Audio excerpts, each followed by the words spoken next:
al programa de Cadal TV. Ustedes saben que el economista Rodrigo Chávez, de 60 años, gobernará Costa Rica por los próximos 4 años. Ganó las presidenciales con una propuesta: erradicar la política tradicional en una de las democracias más estables de América Latina. Chávez se benefició por ser el rostro nuevo, en contraste con José María Figueres, presidente entre 1994 y 1998, e hijo del 3 veces presidente José Figueres Ferrer. Hasta hace 1 año y medio, Chávez era un desconocido. En las elecciones debió sortear cuestionamientos sobre el financiamiento de su campaña y sobre todo imputaciones de acoso sexual que pusieron fin a su carrera de casi 3 décadas en el Banco Mundial. ¿Qué papel desempeñaron las redes sociales en las campañas y sobre todo cuán expuestos al remolino de desinformación se vieron los costarricenses? Seguramente Eduardo Ulibarri, consejero académico de Cadal, tiene la respuesta. Ulibarri es catedrático universitario, columnista del diario La Nación de Costa Rica, del cual fue director entre 1982 y 2003, entre 2010 y 2014 fue embajador y representante permanente de Costa Rica ante las Naciones Unidas, y acaba de publicar libro Realidades Embusteras, un análisis crítico sobre la desinformación. Si hay un campo fértil para la desinformación, presumo que sobresale la política y sobresalen las campañas electorales. Eduardo nos recibe en San José. ¿Cómo está? Un gusto, muy bien, Jorge. Un placer estar aquí en este cuarto de hora para charlar contigo y con quienes nos vean. Muchísimas gracias. Eduardo, bueno, acaban de terminar las elecciones, segunda vuelta, campaña entre dos candidatos evidentemente diferentes uno del otro, y la influencia de la desinformación, que es justamente el tema que aborda en su último libro. ¿Cuánto ha afectado la campaña o cuánto ha influido en la campaña?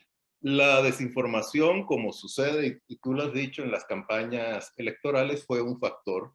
Me atrevería a decir, sin embargo, que no fue el factor esencial en una campaña, sobre todo en que se enfrentan solo 2 candidatos, que es un típico juego de suma cero. Para que uno gane, el otro tiene que perder. Hay hechos políticos que se producen durante la campaña o que preceden a esa campaña que también tienen una gran influencia.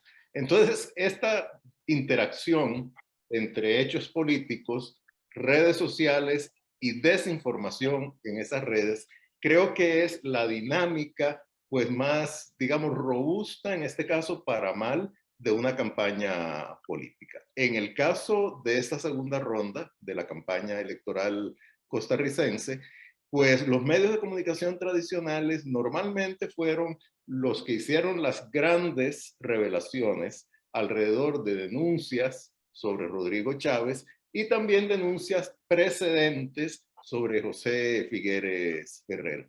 Pero a partir de esas denuncias, entonces comenzó toda esta centrífuga de redes sociales, a veces con temas informativos legítimos, pero también muchísimas veces con desinformación, por ejemplo, resultados de encuestas que no existían, de documentos que nunca se dieron a conocer, videos que fueron alterados, y estas cadenas, estas cascadas que se arman no solo en páginas de Facebook o en mensajería de Twitter, sino también en los servicios de mensajería personales, como pueden ser WhatsApp, como pueden ser Telegram, como pueden ser Instagram, que hasta cierto punto son como la cañería oculta del debate público y del debate electoral, y ahí sí que la desinformación rodó de una manera muy, muy generalizada, y creo que en parte distorsionó el debate, que realmente se centró mucho en ataques personales. Esta ha sido probablemente la elección en que los temas sustantivos han estado más ausentes y los ataques personales entre ambos candidatos adquirieron la mayor relevancia. ¿Estamos preparados como ciudadanos para esquivar las balas, como quien dice? Es decir, esa información falsa o inclusive los ataques que a veces se reciben de trolls en las redes sociales. Creo que si hacemos un esfuerzo de introspección, de cierto distanciamiento, de cierta reflexión sobre lo que recibimos y lo que vamos a retransmitir, si estamos preparados. Sin embargo, ahí hay como una especie de relación, llamémosla dialéctica. Por un lado, una serie de reacciones instintivas o de sesgos que nosotros tenemos como seres humanos que nos hacen, por ejemplo, buscar o aceptar la información que coincide con nuestros prejuicios y rechazar aquella que los desafía, que nos lleva a tratar de quedar bien con nuestros grupos de referencia, de no apartarnos con lo que consideramos que es la línea central de conocimiento, de emociones de esos grupos de referencia, e incluso de tener a veces una cierta actitud performática en el sentido de divulgar cosas, incluso sin estar seguros de su credibilidad o por lo menos sin haberla verificado, simplemente porque de esa manera aparecemos como personas informadas, etcétera. Digamos que esos son sesgos que bajan nuestras defensas ante la desinformación. Pero por otro lado, sabemos, y yo creo que eso no es nada difícil a partir de un pequeñísimo esfuerzo cognitivo, que podemos tratar de verificar si la fuente de la que parte una información es una fuente seria, si la persona que nos envió el mensaje es la fuente originaria de ese mensaje o más bien está simplemente reproduciendo lo que le ha llegado a ella. Y también tenemos una forma de cotejar un poco distintas versiones. Entonces, en esta tensión entre las debilidades que tenemos como seres humanos y además las fortalezas que tenemos como seres racionales para tratar de identificar la desinformación, es que se juega mucho de la situación actual. Y en ese sentido, yo creo, por ejemplo, que instituciones académicas, que los medios de comunicación, que los expertos reconocidos, incluso que los dirigentes políticos, gremiales, económicos, tienen un papel muy importante que jugar para por lo menos hacer el esfuerzo de no convertirse en originadores y en reproductores de esa desinformación. ¿Esa predilección por los grupos de referencia nos limita? En algún sentido nos limita, por supuesto que nosotros también como seres humanos necesitamos relacionarnos con los afines, es una cosa muy, muy natural. El asunto es cuando esa afinidad adquiere un cierto carácter tóxico, ¿verdad? En el sentido de que se sumerge en una serie de prejuicios y además nos puede llevar a sumergirnos tanto en esos prejuicios, en esos grupos de referencia, que a aquellos que están fuera los podemos ver no solo como adversarios o personas diferentes, sino incluso como enemigos. Y ahí es donde hay un riesgo muy grande, porque uno de los efectos que muy frecuentemente tiene la desinformación y que a menudo es deliberado es crear polarización, crear bandos, tener gente que somos, y normalmente cada uno de nosotros incluye en eso los buenos y otros que son los malos, y esto además está demostrado históricamente que es un fermento que estimula el populismo, porque en gran medida el populismo parte de esa lógica un poco perversa de los iluminados, guiados por un líder, que van a tratar de salvarnos o por lo menos de protegernos de los otros que más bien quieren perjudicarnos, y muchas veces esto también se vincula con teorías conspirativas que son otra escala, yo diría un estadio superior, pero más pernicioso de la desinformación. Pero eso atenta contra el disenso, que es la base de una sociedad democrática. Absolutamente, y uno de los fenómenos que se da sobre todo ahora contemporáneamente, o que se ha magnificado con las redes sociales, pero que sí siempre ha existido, es un poco el linchamiento público. O sea, cuando hay gente que disiente, sobre todo aquellos que se apartan de un grupo y de pronto son vistos por ese grupo como una suerte de apóstatas, en ese sentido entonces el riesgo de que haya una verdadera hostilidad, un ataque, un asedio, una descalificación de esas personas que disienten y que se les trate no solo de desacreditar, sino de silenciar mediante esa, digamos, ese pandillerismo digital, En ese sentido, indudablemente sufre el disenso, sufre la posibilidad de un debate medianamente racional y civilizado, y sufre la democracia, sin duda. Y además sufren las personas que se convierten o que son convertidas en víctimas de esos linchamientos mediáticos. Todos somos algo entre paréntesis, Paréntesis. como dice en el libro. Exacto, sin duda. En fin, por ejemplo, no sé, yo cito en el libro una encuesta que hizo el Centro de Investigaciones y Estudios Políticos de la Universidad de Costa Rica en 2019, según la cual un 18% de los encuestados reconoció haber reproducido información falsa por redes sociales a sabiendas de que era falsa. Ahora, podemos decir que este 18% de la población son todas personas perversas, descarriadas. No, son seres humanos que sucumben a entre esos impulsos que algunos de ellos son ancestrales, porque nos vienen como rasgos de nuestro proceso evolutivo de acercarnos al grupo, tratar de quedar bien con el grupo, tratar de protegernos de lo que vemos como un riesgo, y entonces se convierten en propiciadores no necesariamente racionales, bueno, sin duda, para nada racionales, pero tampoco no necesariamente deliberados de la desinformación. Así que en alguna medida todos somos algo responsables, sin perder de vista que la desinformación también responde a una serie de factores estructurales de carácter sociopolítico, económico, cultural, que no podemos desconocer porque son sumamente importantes. La desinformación, y lo menciona en el libro, impulsó, por ejemplo, bueno, la toma del Capitolio el 6 de enero de 2021.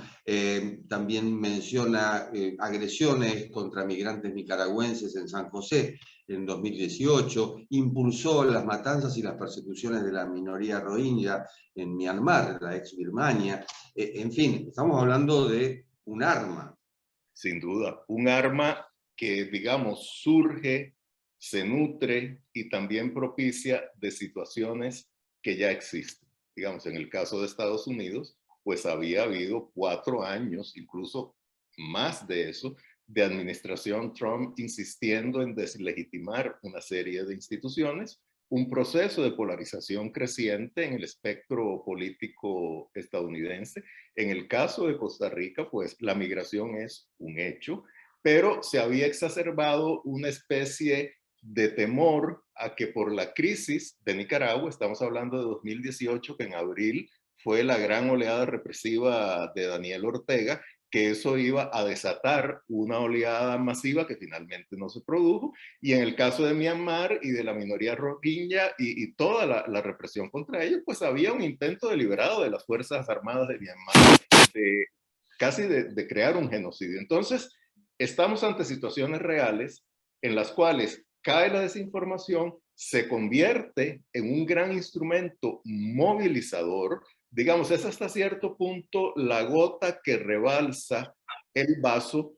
Sin el agua que hay debajo, difícilmente se iba a rebalsar ese vaso, pero también sin esas gotas, que a veces son chorros de desinformación, de teorías conspirativas, de descrédito o de denigración de los que son distintos a nosotros, entonces se producen fenómenos que tienen impacto en la realidad, que pueden ir desde un asalto a un Capitolio hasta agredir migrantes en las calles o emprender una campaña de virtual genocidio contra una minoría étnico-religiosa, como es el caso de Myanmar. Ya que hablamos de Trump, se ha comparado a Rodrigo Chávez, el presidente electo de Costa Rica, con Donald Trump. ¿Es así? Bueno, yo diría que parte del recetario que él utilizó durante la campaña, hasta cierto punto mimetiza el recetario de Donald Trump. ¿En qué sentido? Bueno, convertir a medios de comunicación que denunciaban hechos demostrados en relación con él y con su partido en enemigos, eludir el rendir cuentas y más bien entonces presentarse como una persona víctima de grandes medios de comunicación asociados a una supuesta oligarquía ante la cual él iba a defender a los ciudadanos comunes y corrientes. Esto, igual que en el caso de Trump, ocultando que realmente alrededor de él ha habido gente que forman parte de esa oligarquía. O sea, no es que él se haya originado desde las bases de los movimientos sociales. Él viene de 30 años de carrera en el Banco Mundial, entonces uno puede decir que fue una especie de paracaidista en la política, pero que se tiró desde la cabina de primera clase, ¿verdad? No de clase económica. Dicho esto, bueno, y además, él presentó una serie de soluciones muy simplistas. Habló de convocar referendos si los proyectos de él no eran aprobados por la Asamblea Legislativa, desconociendo que por mandato constitucional y regulaciones legales, el referendo en Costa Rica es muy acotado. No puede haber más de dos referendos en un mismo año. Es más, solo ha habido un referendo en la historia de Costa Rica. No pueden versar sobre las normas pétreas de la Constitución, no pueden versar sobre temas fiscales, no pueden versar sobre derechos humanos. Entonces realmente él, a sabiendas, porque no creo que lo desconociera de esto, ponía el referendo como una solución, y también esa cosa de que yo, presidente, mediante mi voluntad voy a resolver los problemas. Ya una vez que ganó la elección, el domingo 6 de abril, su discurso ha cambiado totalmente. O sea, es un discurso de apertura, de negociación, de respeto a las instituciones, de convocatoria a los sectores de oposición para generar acuerdos, porque no olvidemos que el partido de Rodrigo Chávez tiene apenas 10 escaños en la Asamblea Legislativa nuestra, que es muy pequeña, de 57 diputados, y es la segunda fuerza política. Entonces, su capacidad, su músculo político legislativo es débil. Y entonces yo creo que aquí hay un sentido bienvenido de respeto a las instituciones y también de realismo sobre el verdadero contexto en el que él va a tener que gobernar. Hay una tendencia de los presidentes electos de América Latina de estar en un extremo al comienzo y luego ubicarse en el centro justamente por la necesidad de votos en los congresos. Sin duda. Y bueno, Costa Rica es un país que si uno, por ejemplo, examina la historia electoral reciente y examina la composición del Congreso durante los 3 últimos periodos, tiende al centro y a la derecha. ¿Verdad? Es un país en que las opciones de izquierda, cualquier opción extrema, pero sobre todo las de izquierda, no son pues bien vistas por el electorado.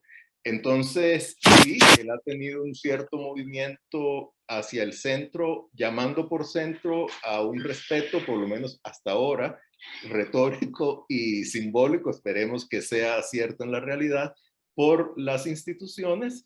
Y yo creo que también en una sociedad en la cual las tendencias en general son a evadir el conflicto y son mal vistas aquellas personas muy confrontativas, pues probablemente no le va a quedar más remedio. Y además hay otro tema que preocupa, y yo supongo que él está consciente de él, y es que él no tiene equipo. O sea, él no tenía un partido, simplemente utilizó un partido que era una entidad jurídica, pero no una entidad organizativa. Sobre ese partido que nunca había tenido participación electoral, ganó la presidencia y ganó esos 10 diputados, pero no tiene una estructura de equipos, de programas, de experiencia sobre la cual él se pueda montar. Entonces tiene que empezar a armar ahora el equipo de gobierno, lo cual lleva tiempo y por lo menos va a hacer que el arranque de la administración sea más tardío. Es el 8 de mayo, pero me refiero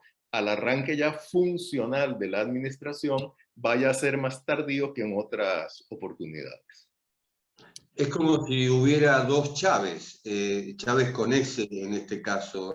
Chávez con Z también se mostraba moderado al principio y bueno, luego ya sabemos lo que hizo en Venezuela. Sí, sí, aquí, digamos, y siempre uno tal vez por un sentido de positividad, yo me atrevería a decir que las instituciones en Costa Rica no están en el estado tan calamitoso que estaban las instituciones en Venezuela.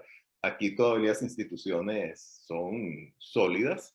hay una serie de pesos y contrapesos que incluso rebasan lo político, lo legislativo, que tienen que ver con la sala constitucional, que tienen que ver con la Contraloría General de la República, con un banco central con alto grado de independencia y con una sociedad civil también bastante vigorosa. Entonces, en estas circunstancias y en un país en el cual, a pesar de que ciertamente hay un descontento creciente de la población y hay sectores que se sienten y están marginados, sin embargo, todavía prevalece una cultura política bastante acendrada, que es muy difícil sobreponerse a ella, pero bueno, se puede hacer el intento y el simple hecho de hacer el intento puede producir resultados muy inconvenientes. ¿Dónde no hay descontento, Eduardo? Exacto. Sí, sí, Eduardo exactamente. Ulibarri, autor de Realidades Embusteras, un análisis crítico sobre la desinformación, su último libro. Un placer, muchísimas gracias. Igualmente, Jorge, muchas gracias. Un gran gusto. Encantado. Y así concluimos este cuarto de hora. Hoy nos tocó hablar con Eduardo Ulibarri, repito, autor del libro Realidades Embusteras, un análisis crítico sobre la desinformación. Hablamos también de la definición de las elecciones en Costa Rica. El nuevo mandato, el de Rodríguez Chávez, comienza el 8 de mayo. Nos encontramos en la próxima. Gracias. Chao.